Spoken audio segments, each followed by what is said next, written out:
Miami Condo Mondays is a live podcast on the first workday of the week at 4 p.m. South Florida time.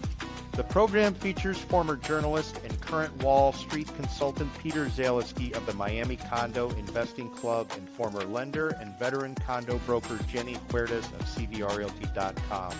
Recorded weekly in greater downtown Miami, this 1-hour discussion will provide a refreshing and sometimes controversial perspective on the state of the South Florida condo market from a pair of seasoned real estate professionals who do not always agree. The program won't tell you what to think about the South Florida condo market, but will give you something to think about before buying, selling, taking listings, or financing units. This podcast is not authorized by the Miami real estate industry and will quite possibly annoy many of its figureheads. Welcome to this week's episode of Miami Condo Mondays, broadcast live on the social media accounts of Peter Zaleski and Jenny Huertas.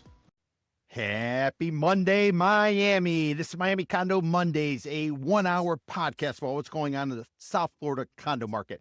I'm Peter Zaleski. I'm a condo consultant, expert witness, founder of the Miami Condo Investing Club. I'm joined here by my co-host, my partner, Jenny Huertas from CVR Realty. She's a broker owner. Check out her website, cvrrealty.com. Jenny, 53 days left in the South Florida winter buying season, the time when everybody comes to town for an event, for a vacation, for a cruise. While they're here, they fall in love with it and they decide to go out and shop for a condo. Maybe they're going to buy the second home. Maybe they're going to buy it for a future relocation, or maybe they want to play the game of Airbnb where they can go ahead and they can rent it out and so-called make money along the way. Well, we got a little bit of a situation going on, Jenny. We got too much supply. We don't have enough sales and prices are cracking, with the exception of South Beach. Yes, Jenny, you heard me. South Beach. We're seeing some green shoots, Jenny. We're coming up to spring, and you know what happens when spring comes? All of the nature starts to grow. Green shoots are coming up in South Beach, Jenny. Woo! What are you thinking about that? How are you? Happy week, happy Monday, and 53 days left to go in the shopping season, Jenny. Exactly. Happy Monday, tick-tock, tick-tock for the sellers and buyers. Everything is going their way. So the market is coming to you. So take advantage and start your searching now. Yeah, you know, Jenny, we did an analysis of South Beach back at the end of January. And the reason we did it back then and the reason we're doing it now is we have a tour this Saturday. This is our final South Beach condo correction walking tour of the winter buying season, which goes from November through April. As mentioned, a lot of people come to town. They start, they come in for one thing and they ultimately end up shopping for a condo. So back in January, Jen, we ran the numbers, and what we found this weekend, and going through the numbers again, we're actually seeing a decrease in supply of resale inventory and an increase in pricing. All of a sudden, sellers are raising their pricing because there's less inventory. Maybe there's more optimism, or maybe this is a situation where sellers, they're drinking their own Kool-Aid, and they feel as if the market has bottomed and it's on the way back up. We're going to get into the numbers, Jenny. We're going to discuss all of that, but I wanted to sort of remind everybody, this Saturday, the final South Beach condo correction walking tour. 3-hour tour, walk at a moderate pace. I give you a handout of all the condos that exist in the project or in the submarket.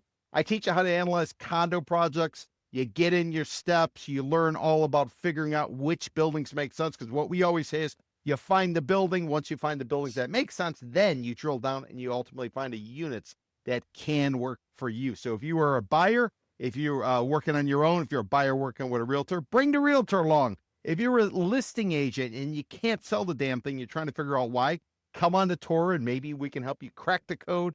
Maybe you're a lender. Maybe you're a regulator. Maybe you're a gadfly.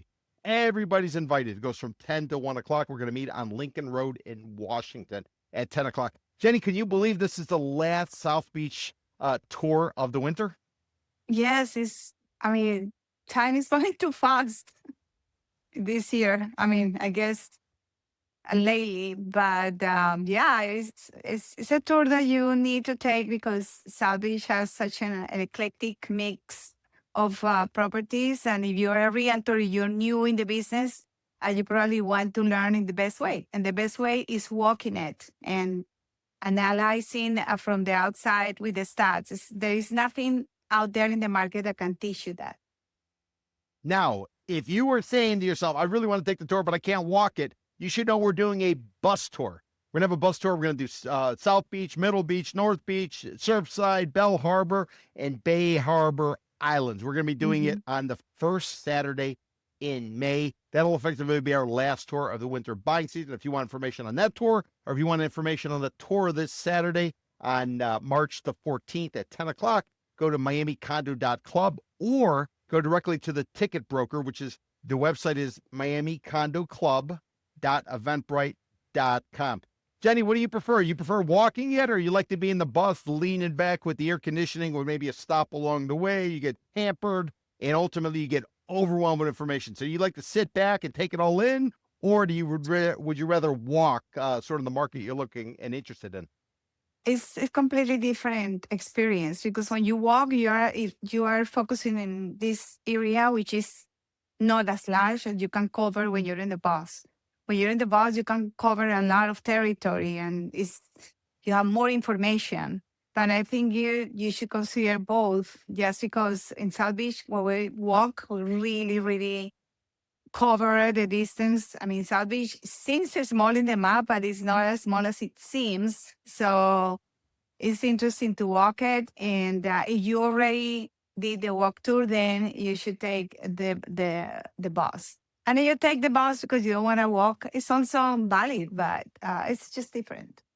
It's a different experience. It's a different experience. So, and also too, if anybody does like to ride the bus, we're going to be doing a Fort Lauderdale, both downtown and the beach. We're doing that the first Saturday in April. So if you're interested, if you say, I want to go, but I don't know if I can walk the 4 miles, even though it's a moderate pace, jump on the bus. So the Fort Lauderdale tour is going to be going on first Saturday in April, and then the South Beach, Middle Beach, North Beach neighborhoods of Miami Beach, along with Bell Harbor, Surfside, and Bay Harbor Islands. That'll be the first Saturday in May to wrap up the winter buying season. Jenny, here we are. We got 53 days left in the winter buying season. It's already starting to get a little hot out there. It's not necessarily what it used to be. Back in the day, March and April were just so pleasant. Now it's getting a little hot. Yeah, I mean, the weather has been so unpredictable. Like last week, not last weekend, but the weekend before, it was like zero rain on the radar, and then it rained. When we were in Coconut Grove, it started getting windy and a little bit chilly. So it's just like we don't know when it's gonna snow in April in the States. So hang in there. Well, today it's very warm. You know what else is a little bit weird though, Jenny? Sort of across the board, many of the markets, the condo markets, they're all sort of they're feeling the pain. Remember back in June of 2021, a tower went down called the Champlain Tower South. Up in Surfside. So it's right on the border of Miami Beach. Miami Beach, it goes from government cut, where the feds cut, basically. They separated the barrier island. They created Fisher Island to the south. They created Miami Beach to the north. So Miami Beach goes from government cut, which happened like 1905, I think, roughly. They dredged through it. And a lot of the dirt or the dredge that they picked up, they dumped and ultimately would contribute to what would become Dodge Island, which is the port of Miami. Anybody's ever been on a cruise out of Port of Miami, or excuse me, they hired a consultant. They paid him a big fee to come up with the name. So it's not the Port of Miami, it's Port Miami. So anybody's ever been to Port Miami, they should know that's man-made. We got a lot of man-made islands here in South Florida. Brickell Key, man-made. Star Island, man-made. Hibiscus Island, man-made. Venetian Isles, man-made. They're all pretty much man-made, including, Jenny, West Avenue. The western side of the barrier island where South Beach is, that's man-made. How and why was it made? Because a guy called Carl Fisher, he made his money basically coming up with a patent for headlights back in the day, back in the early teens, came up with this patent. They started putting in all the Model Ts and all the cars, sold it for a bundle, then took the cash, set up something called the Indianapolis 500. This guy was a gearhead. He was a car fanatic. He had all this cash. He was younger. He came down to Miami Beach. He started buying up dirt. And before you know it, he became the face of Miami Beach. And one of the things he learned, Jenny, you could simply grab the dirt from the bay, which is less than 6 feet deep, and dump it somewhere, put up a seawall, cut down all the mangroves, and next thing you know, you can actually make land. Every time you go to a sales office, they say you can't make any more land. Well, Carl Fisher was doing it 100 years ago. Yeah, that's interesting. And I don't know if you saw this project that they have. I saw this project. It was a presentation about saving us from the impact of the hurricanes. So the idea is or was, I don't know, I don't think they're gonna do it, but they pretty much creating like some islands, like a barrier, so the waves don't come on the way to the buildings that are on the bay. So yes, that's effectively those are man-made islands with the purpose of protecting the others. But who knows? Maybe a billionaire comes and that wouldn't be surprised and say, hey, let me make my own island here. And, since they may have the best connections in 305, then it would be possible. You never know. Yeah, right. So, and it's kind of interesting and doing all the preparation work for all the tours. I always refer to a book that I read. It's called Bubble in the Sun. Jenny, I know you've read it. I've gone through it 7 times, if you can believe it.